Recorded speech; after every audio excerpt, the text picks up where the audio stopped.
Here are three numbers that explain everything: 1957, 2030, 2036. Let me show you why these dates just killed Europe's tanker bid. The KC-135 entered service in 1957. It hits critical age limits in 2030. The next generation replacement won't be ready until 2036. That's a 6-year gap where America's tanker fleet could collapse. And Airbus couldn't fill it fast enough.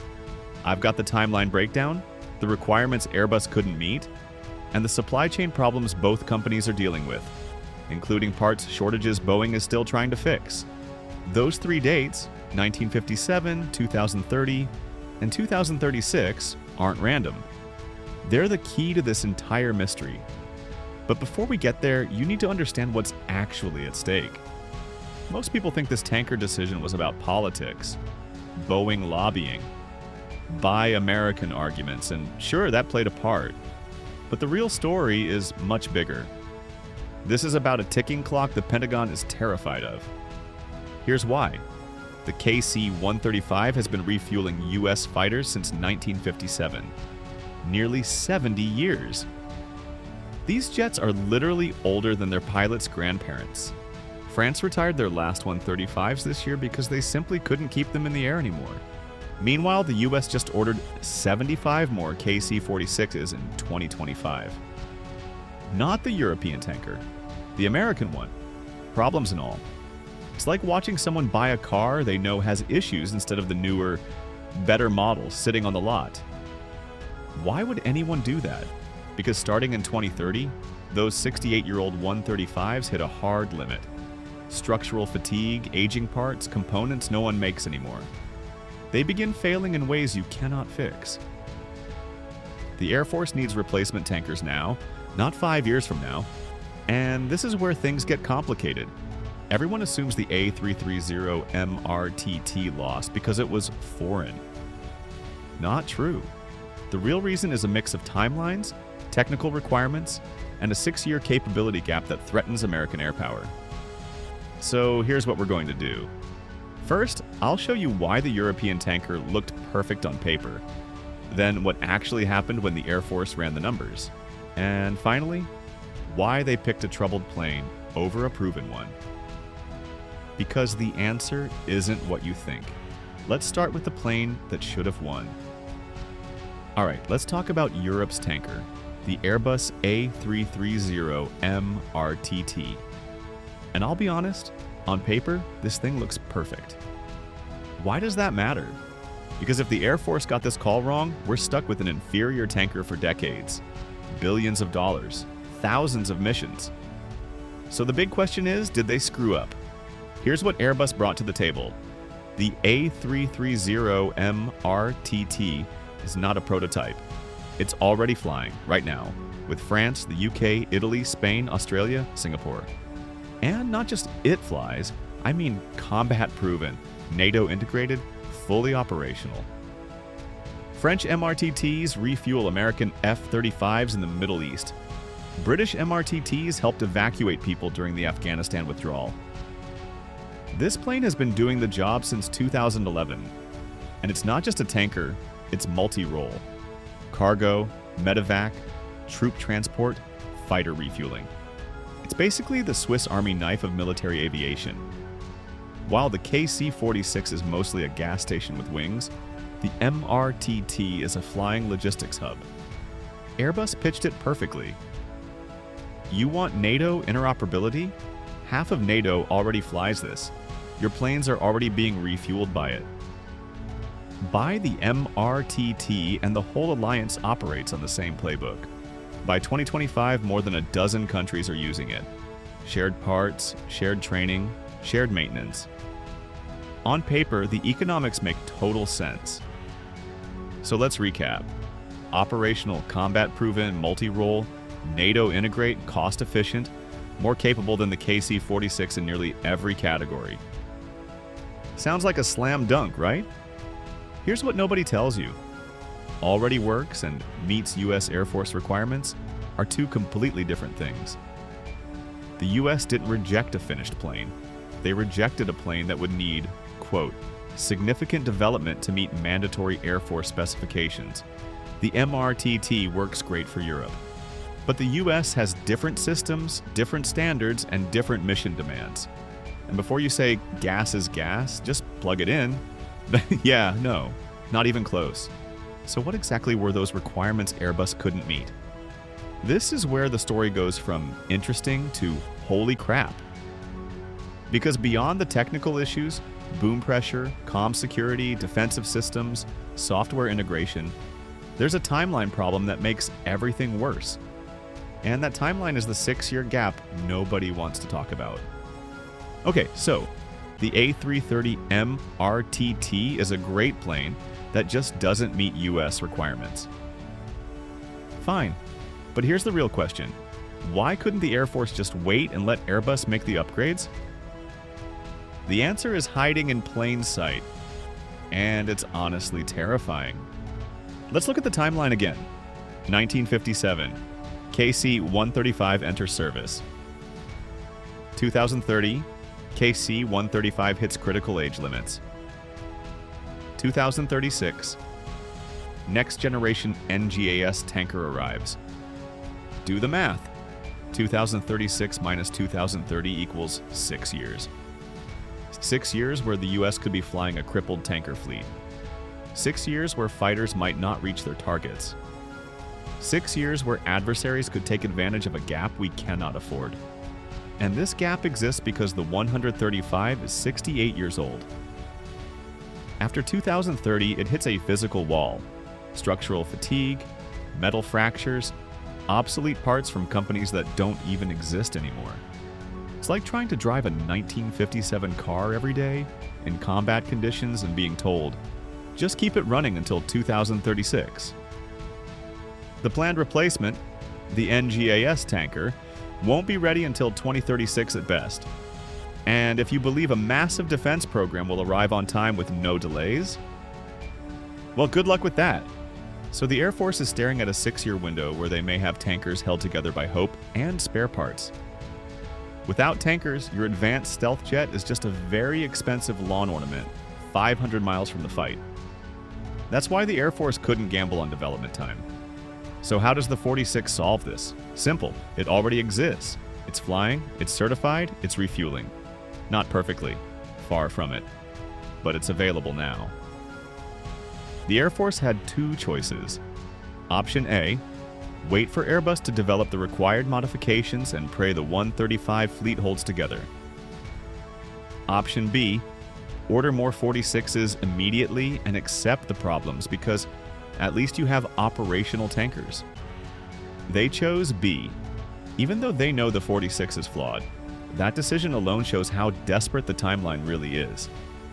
And here's what Airbus would have needed to develop: a brand new boom pressure system to match US refueling requirements, US level secure communications architecture, American defensive systems for contested airspace, full software integration with US Air Force mission networks. Each one requires development, testing, certification, years of work. Airbus timeline 3 to 5 years. NGAS arrival 2036.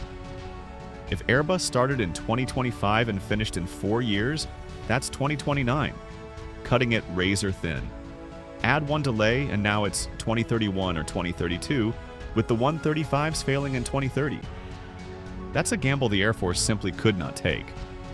So they picked the devil they know. The KC-46 may be imperfect, but it's being built today, and that's worth more than a better plane that might arrive too late. And if you're thinking, well, why not buy the European MRTT now and modify it later? That sounds logical. Except there's one more issue nobody talks about.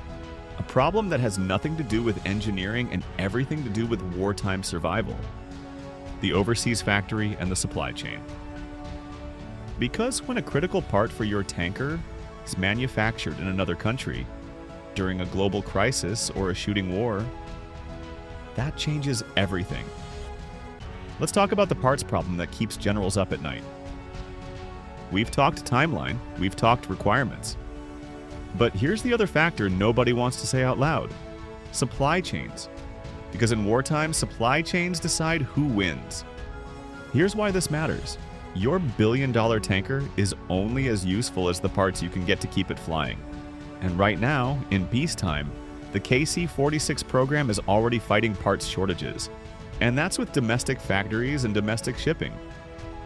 Now imagine a major conflict. You're an Air Force logistics officer. You need a critical component, a pump, a sensor, an avionics module. But the plant that builds it is in France or Germany. Suddenly ports are contested, shipping lanes threatened, the Atlantic isn't safe, and your tankers are grounded while you wait for a part that may never arrive. That's not politics. That's wartime reality. And it terrifies Pentagon planners. So why does where it's built matter? Because when Boeing builds a KC-46, the whole chain is mostly American. If there's a crisis, the US can surge production, prioritize military needs, and control everything from raw materials to assembly. It's the difference between having your own generator versus relying on the power grid during a storm. And there's another hidden factor: technical data rights. When Boeing builds the KC-46, the Air Force owns the blueprints, the instructions, even the source code. That means they can modify the plane without permission, build their own replacement parts, contract repairs to any US company, upgrade it on their timeline.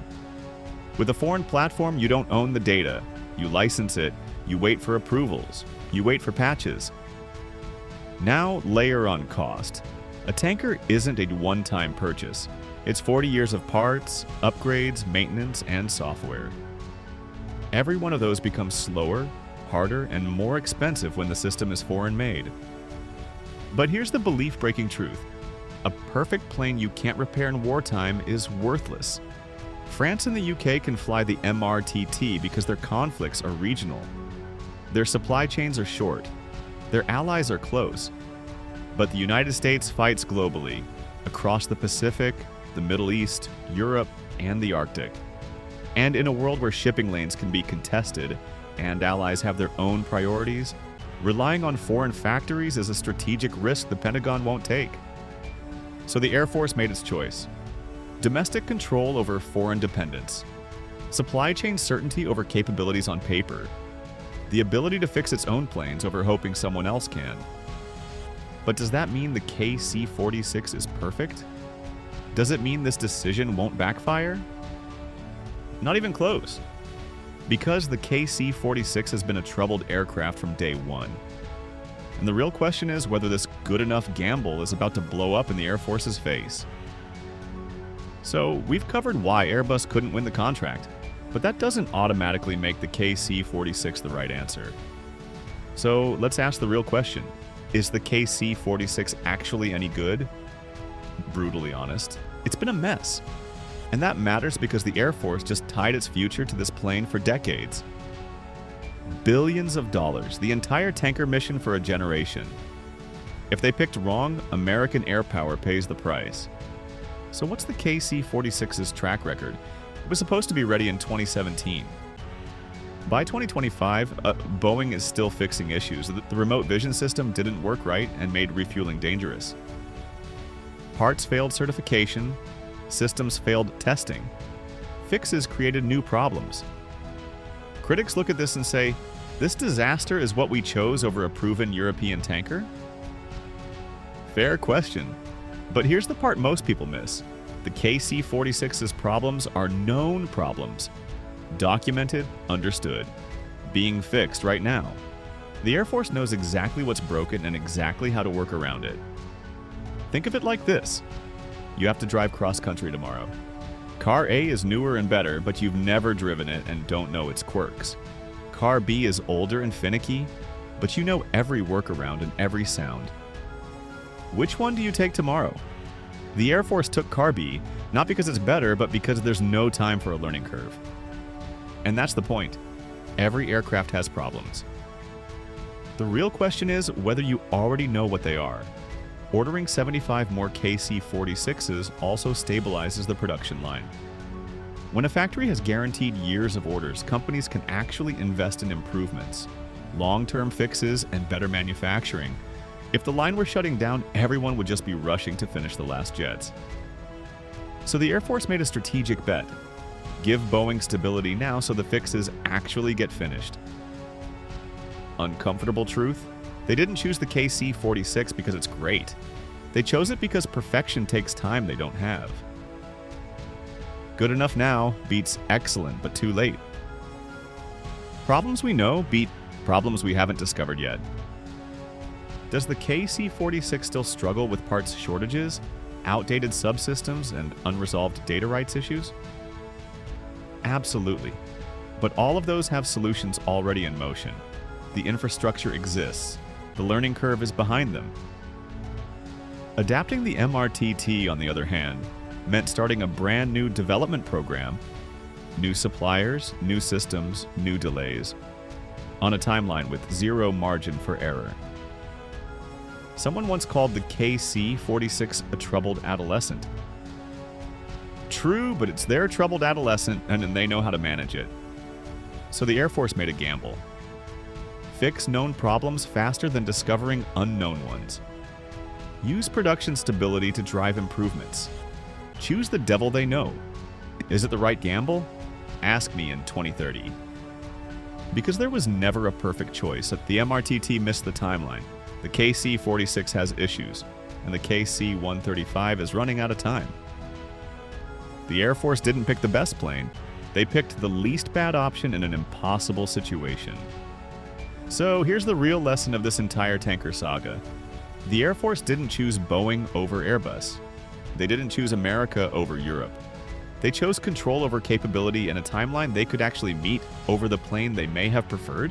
Because when you're a global military power, you can't depend on someone else's factory or someone else's priorities, no matter how good their solution looks on paper.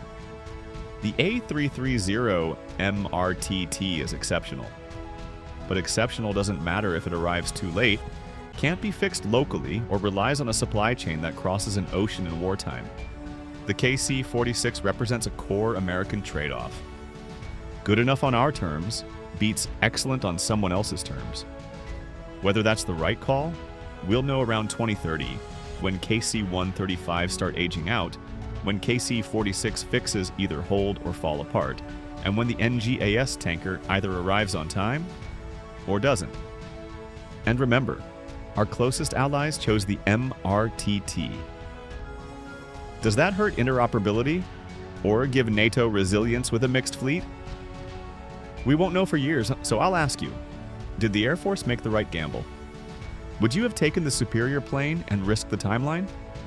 If you've flown or maintained these aircraft, I want to hear your experience, because the people who turn the wrenches often know things the planners don't. If you enjoyed this deep dive, hit subscribe. More breakdowns are coming on the strategic gambles that shape American air power. Because at the end of the day, this wasn't about tankers. It was about time, control, and whether good enough today keeps you alive until perfect tomorrow finally shows up. Thanks for watching. Timing is everything.